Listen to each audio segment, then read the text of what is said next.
Magandang araw mga kababayan. Booking nga. Ito sinasabi ko sa inyo mga kababayan na booking nga dahil mandatory kasi yung ginawang charity boxing na sinasabi ni Torre mga kababayan.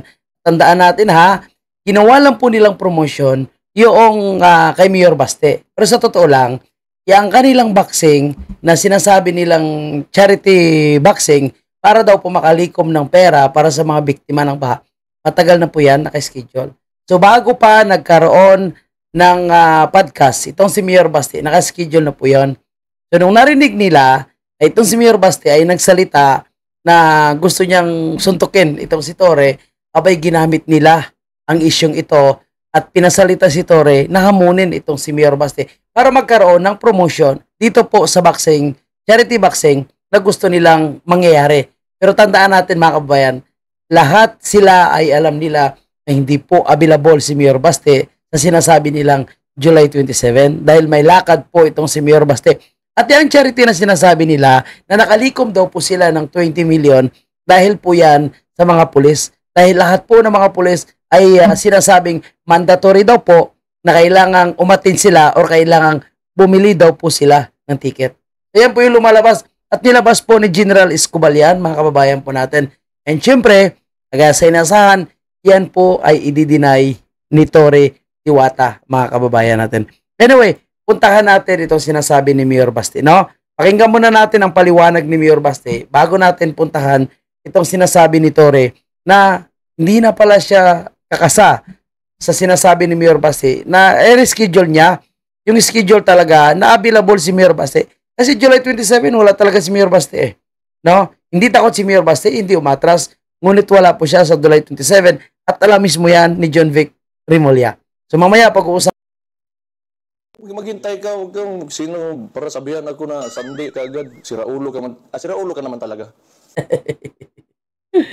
Ayun ako. Tama, siraulo talaga. Imagine mo ha, gagawa po siya ng sariling schedule niya without any confirmation kung available ba si Mayor Baste. Ano ba yung schedule ni Mayor Baste? Meron bang maglalaban na siya lang yung sariling magdidesisyon ng kanyang sarili? Okay lang kung suntukan, no? Anytime. Basta available si Mayor Baste, no? O kaya punta siya ng Davao para anytime doon sa harap mismo ng Kapitolyo. Walang kamera, suntukan lang talaga kasi yan ang gusto ni Mayor Baste. Palabasan ng sama ng loob. Succeeded in trying to divert the attention of Correct. the people. Because as you can see, yung mga videos na lumabas, Mayor, talagang nagdala siya ng media. Ang dami nila doon habang nagtutraining siya. So we can really see that it's a deliberate attempt to divert. Yeah. May classic mainstream media tactics, but it's okay. Tapusin na natin lahat to. Referee na lang hanapin natin after sa Karon Girl. Pacquiao. So old video mo na Yes. nag-boxing ka, so mukhang na-challenge si Torre. Abay, nag-boxing din at nag-exercise. So good for him. Good for his health. Kung serious ka talaga ha, but I cannot be there sa Sunday. I have other things to do. Pero Tuesday, available na ako. Tuesday, Wednesday, but not Sunday. Tuesday, Wednesday, or any other day. Kasi mas may oras ka pa para mag-ensayo. Kasi medyo yung pagsuntok mo, pag-jab mo, nakababa ka agad yung kamay mo, kailangan nakadepensa yan sa mukha. O, ayan, Torre ha. Okay, inutusan ka na, tinuruan ka na ni Mayor Baste. Pag-jab mo, balik ka agad sa mukha, ha? So, kunting advice lang, mag-ensayo ka. Kung serious. So, ayan ha, Torre, kung talagang seryoso ka, sabi ni Mayor Baste, sa kanyang hamon sa'yo. So, Martes or Miyerkules, available siya, no? Dahil itong pinipilit nila mga kababayan po natin na umatras daw si Mayor Baste, duwag daw si Mayor Baste, na malaking isang kalukuhan yan at napakalaking isang kasinungalingan yan mga kababayan po natin. Ito yung patunay, no? Na pinirmahan mismo nitong si John Vic Remulla, itong dokumento mga kababayan po natin, no? Na itong si Mayor Baste ay may biyahe po siya papuntang Singapore. So, may timeline yan, no? July 19 pa lang nag-apply si Mayor Baste. Pinirmahan, binigay sa kanya is 24. So, alam ni John Vic Remulla, mga kababayan po natin, na talagang wala si Mayor Baste, hindi po siya available. At hindi si Mayor Baste yung mag-advise, magbabago ng schedule nitong kanyang flight. Dahil unang-una, yan po yung pinirmahan, mga kababayan po natin. Pirmado po yan. So, hindi pwedeng baguhin yan, mga kababayan po natin. Dahil pinirmahan na yan at final niya, no? So kung ipapabago niya, mag-ano siya ulit, mag-apply siya ulit ng panibagong travel authority. So hindi ganon. So kung gusto talaga nila na talagang ayusin at lumaban ng tama, mga kababayan po natin, hindi dapat sila ang gumawa ng schedule kasi po sa araw na available po, mga kababayan po natin. Itong si Mayor Baste. And nandun din si John Vic Remulla, mga kababayan po natin. No? Nandun din siya, pumunta rin siya. At alam niya na talagang hindi makakarating si Mayor Baste dahil may importanteng lakad si Mayor Baste sa Singapore. So, wala si Mayor Baste. Kaya sabi ni Mayor Baste, okay, sa Martes na lang or Miyerkules, schedule mo talagang kung gusto mo, Tore. Pero bakit ayaw ni Tore, mga kababayan po natin? Si Tore ngayon ang nagsasabing hindi na siya papatol kay Mayor Baste. Akala ko matapang ka, akala ko wala siyang inatrasan. Bakit ngayon, nag-aayaw siya? Na-available na si Mayor Baste. So, propaganda lang talaga para magamit na nila, ma-promote itong charity boxing nila na sinasabing nakalikom daw po sila ng 20 million. Gaano katotoo yan? O yan, baka drawing din yan. Parang flood control o kaya yung mga drug-free barangay yan. No? Kaya alam mo naman yung gobyerno ni Bongbong Marcos, mahilig po sila sa drawing. Tingnan natin. Napakalaki naman ng ating effort at pagod na inilagay dito. At, Bakit inutusan ka ba? Ikaw naman yung ano dyan, ikaw naman gumawa niyan. Ikaw naman sabi mong effort na yan. Unang-una, hindi po nag-approve si Mayor Baste. Pangalawa, no, ay wala po kayong ipinadala sa kanya na confirmation o hindi kayo nag-usap kung itutuloy o hindi. Anong sit up? Nag-sit up ka lang, kunwari na para ito kay Mayor Baste. Pero hindi po yan kay Mayor Baste, no? Talagang mayroon po silang naka-sit up, naka-schedule na boxing for charity, no? Yang PNP at DILG. At sabi nga sa pinalabas na dokumento ni General Escobar, ay ito po ay talaga naka-schedule at mandatory na yung mga pulis ay kailangan bumili ng ticket o mag-attend nitong boxing na to. Hindi para kay Mayor Baste. So marami po silang niloko, mga kababayan. O bakit ayaw ni Tore sa Martes or Miyerkules? Sure na yan. Sabi ni Mayor Baste, walang atrasan. Pero kailangan, pumirma siya ng waiver. Sabi ni Congressman Pulong, baka ma-disgrasya matanda na ito mukhang lolo na ito I don't think na he is worth responding to at this point in time. Parang ngayon magpapalusot ka. Diba? Kasi, no, gumawa ka ng sarili mong schedule dahil alam mong hindi available si Baste. Ngayong available si Baste, ikaw mag-aayaw. Tapos sasabihin nyo na umatras si Baste. Paano umatras? May schedule na po siya papuntang ibang bansa, 27. Diba? 25 pa lang, wala na siya. So, ang balik niya, 29. Alangan ika-cancel niya para sa isang panlulukong boxing na ito. hayaan mo na natin siya sa kanyang mundo. Takot na. Tanggapin mo na yan. Tangina. Kala ko ba matapang ka? Sabihin niyo lang at tingnan natin kung anong isasagot natin yun. Sabihin mo agad, Martes, Miyerkules daw. Sit up ka dyan, punta si Baste. Pero I don't think really that there's still logic in anything that he say anymore. Parang yun nga ang credibility kasi parang, di ba? Kasi alam mong wala, Tore. No, alam din ng iyong amo, yung nagtawag sa iyong bulldog. Na wala si Baste, hindi available. Hindi ka nga nag-confirm Kasi pwede ba yun? May laban, tapos ikaw lang yung mag-schedule. Ikaw lang may confirm. Ano yun? Labanan mo yung sarili mo? Dahil ikaw yung gumawa ng schedule, tapos yung mga kalaban mo, hindi mo sinigurado kung pupunta ba talaga o hindi. Pwede ba yun? Nagkaroon nga ng hamunan, pero walang confirmation kung matutuloy yung laban. Wala kayong pinirmahan na agreement na itutuloy natin sa araw nito. Siguro kung may pinirmahan na agreement, o tuloy ito, no, ganitong araw, tapos hindi pumunta, may rason ka. Pero wala kayong pinirmahan na agreement. Hindi kayo nagkasundo sa pizza kung kailan or sino yung available, kung kailan pareho kayong available. Ikaw lang yung gumawa ng sarili mong schedule. Tapos ang yabang-yabang, no? 20 million daw po yung kanilang nakalap. Ang tanong, sino yung nag-sponsor? Hindi naman nila sinabi dyan kung sino nag-sponsor. No? Paano nila nakuha ang 20 million na sinasabi nilang sa charity? O baka yan ay galing lang sa kanilang sariling bulsa. No? Kunwari may pagmamayabang po sila na may nakala po sila na 20 million sa event na yan. Pero ang totoo, galing lang sa kanilang sariling bulsa yan. At gaano katotoo, no, na yan ay mapupunta sa mga sinasabi nilang tutulungan nila. Kasi alam mo, sa gobyerno ngayon ni Bongbong Marcos, napakahirap na paniwalaan ang lahat na sinasabi nila. Again, flood control. 20 pesos na bigas. Criminality and war on drugs. Yung bloodless. Anong nangyari? Lahat. Kaya ang tao ayaw na rin makinig sa suna ni Marcos Jr. Anyway, yan mamaya pupuntahan natin yung suna ni Bongbong Marcos. Maloko mo ako ng isang beses, shame on you. Pag niloko mo ka ng 2 beses, shame on me. Ano yun? Sino nagloko ng sarili mo? Eh, alam mo naman na hindi darating si Mayor Basti, nag-import ka ng ganyan kasi papasikat ka. Gusto atang maging artista ito, no? Mga kababayan natin.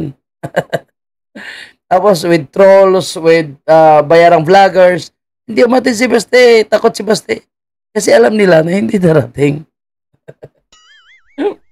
At kaya nga nagtataka ako anong klase yung mga supporters meron siya. Alam na nanloloko lang yung tao. O, tingnan mo si Pardo. Kung ito si, kung si Torre ay alalay ni John Vic Rimulya, tinatawag niyang Bulldog, ito si Pardo is Bibi Bulldog. Sa likod, lagi nakasunod. Nagpapaloko na rin lang sila. Tuwang-tuwang naman silang niloloko sila. Yan ay kabaliktaran, no? Yung mga supporters mo, yung niloko mo, pinapaniwala mo, no, na talagang yan ay inihanda mo para sa inyo ni Basti lang. Ulol. Yan ay matagal nyo nang inahanda.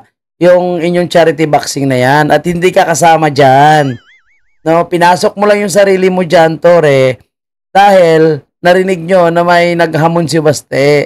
No? And without any confirmation, kumasa ka ng sarili mong hamon, no? At walang agreement o walang kasunduan kung matuloy ba o hindi. Basta gumawa ka lang ng sarili mong schedule, no? Tapos alam mo pa, tiniming mo pa na yung schedule mo, hindi rin available si Mayor Basti. Anong klaseng yan? Anong klaseng laban yan? Na ikaw lang yung gagawa ng sarili mong schedule. Iyan ang talagang panluloko, Tore. Kaya kawawa po yung mga niloko nyo. Kawawa yung mga pulis na pinipressure nyo na pumunta. Kawawa sila, no? Na mandatory, na bumili ng ticket at pumunta dyan. Kaya kunwari maraming tao. Pero makikita natin yung nakapila, mga taga CIDJ. Diba, mga kababayan po natin, mga kapulisan, at yan, no? Diba, mga kapulisan CIDJ yung pumunta, yan, no? Oh, good eve po, sir. For info po, sir, detailed kami bukas sa boxing match. Oh, so walang order po. We're instructed to attend and proceed to the event. Iwan ko po, paano na stand ng kapwa ko na, ayan, may crash out. I could not stand even while standing confi briefing na behind mandate na to hold boxing match aside from violation of Code of Ethical Standard as a government employee. May nagre-reklamo na po, mga kababayan po natin. Ito, may text pa. Help Typhoon victims buy ticket for boxing for Akos, July 27, 9 a.m. at Rizal Sports Complex, Malati, Manila. Watch live via PNP-FB. Like and share. Treasure sila, mga kababayan po natin. Nakita nyo yan? No? Talagang pinipressure po sila na kailangan bumili ng ticket at kailangan po silang pumunta. Sabihin nyo.